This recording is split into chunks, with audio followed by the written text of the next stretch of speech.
Imaginez-vous sur un terrain de basket, le ballon rebondissant au rythme de vos pas, vous esquivant les défenseurs avec une grâce qui frôle l'art. C'est le dribble, cette danse intime entre le joueur et la balle, qui propulse le jeu vers l'avant. Pourtant, au fil des décennies, ce qui semblait être une compétence éternelle a subi des métamorphoses radicales. Il y a 75 ans, le dribble définissait les légendes. Aujourd'hui, il semble relégué au second plan, éclipsé par des stratégies plus explosives. Mais pourquoi ce virage? Plongeons dans l'histoire fascinante de cette évolution, en explorant comment des innovateurs ont repoussé les frontières, transformant le basket en un spectacle toujours plus captivant. Remontons le temps jusqu'aux années 1970, une ère où les règles du jeu imposaient une discipline rigoureuse. À cette époque, les joueurs devaient garder la paume de la main constamment au-dessus du ballon, pas de glissade latérale ou de portage déguisé. C'est dans ce cadre contraignant que Pistol Pete Maravich a émergé comme un visionnaire. Surnommé pour sa rapidité fulgurante, Maravich n'était pas juste un dribbleur.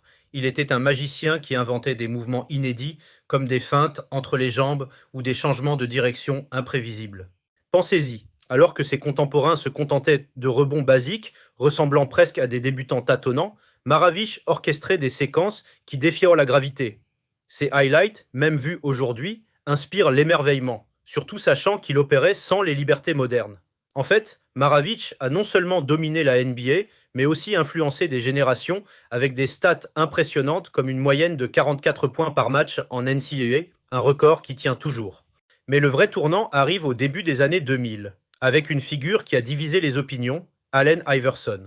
Ce meneur iconique, connu pour son crossover signature, a redéfini ce qu'un dribble pouvait être. Pour les fans d'aujourd'hui, ce geste semble élémentaire, un simple changement de direction que n'importe quel gamin pratique dans son allée. Pourtant, à l'époque, il frôlait l'illégalité. Iverson arrêtait presque le ballon en l'air avant de le redescendre, ce qui ressemblait dangereusement à un carry, une violation où la main passe sous la balle. Les arbitres hésitaient. Était-ce du génie ou de la tricherie? Comme Iverson était la superstar incontestée, boostant les audiences avec ses duels épiques contre des géants comme Michael Jordan, les sifflets restaient souvent muets. Ce laxisme a ouvert une brèche, permettant des mouvements plus fluides et audacieux. Résultat, une explosion de créativité qui a donné naissance au streetball organisé, un phénomène culturel bien au-delà des playgrounds improvisés. Le streetball, popularisé par des mixtapes comme celle d'AND1, n'était pas tant sur la victoire que sur le show. Des joueurs comme Hot Sauce ou The Professor enchaînaient des dribbles extravagants, crossovers multiples, spins et même des portages flagrants pour électriser les foules. L'objectif?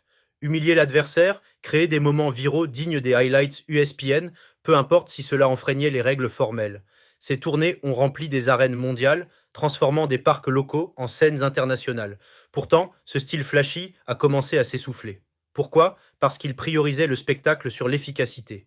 Dans un basket pro en pleine maturation, où la défense et la stratégie collective priment, ces dribbles répétitifs, toujours les mêmes feintes, perdaient leur nouveauté.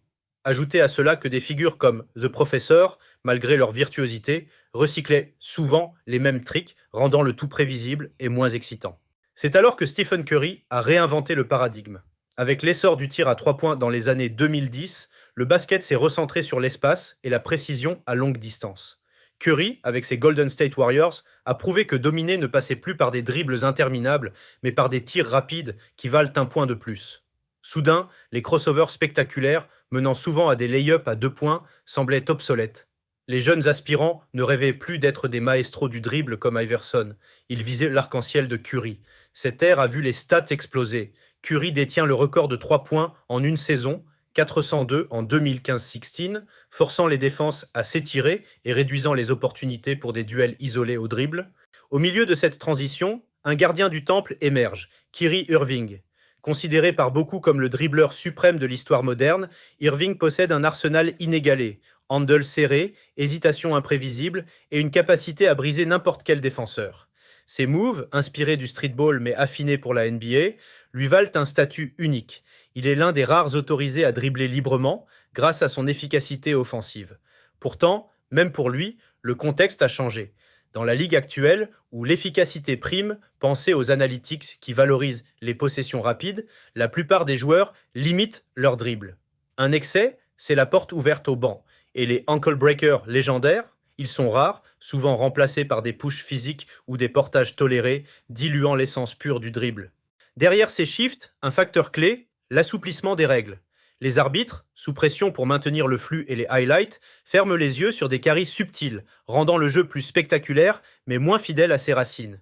James Harden, avec son step back controversé, a amplifié cela, créant des débats sur l'intégrité du sport. Mais blâmer les individus serait réducteur. C'est l'évolution naturelle du basket, influencée par la technologie, les analytics et les attentes des fans. Dans 50 ans, nos standards actuels paraîtront archaïques. Imaginez des drones ou de l'IA intégrés au jeu. Plutôt que de comparer les époques avec nostalgie, célébrons-les. Les pionniers comme Maravich qui ont posé les bases, les disruptors comme Iverson qui ont libéré la créativité, et les innovateurs comme Curry et Irving qui élèvent le niveau. Le dribble n'est pas mort. Il se réinvente, rappelant que le basket est un art vivant, toujours en mouvement. Qu'en pensez-vous? Partagez vos dribbleurs favoris dans les commentaires.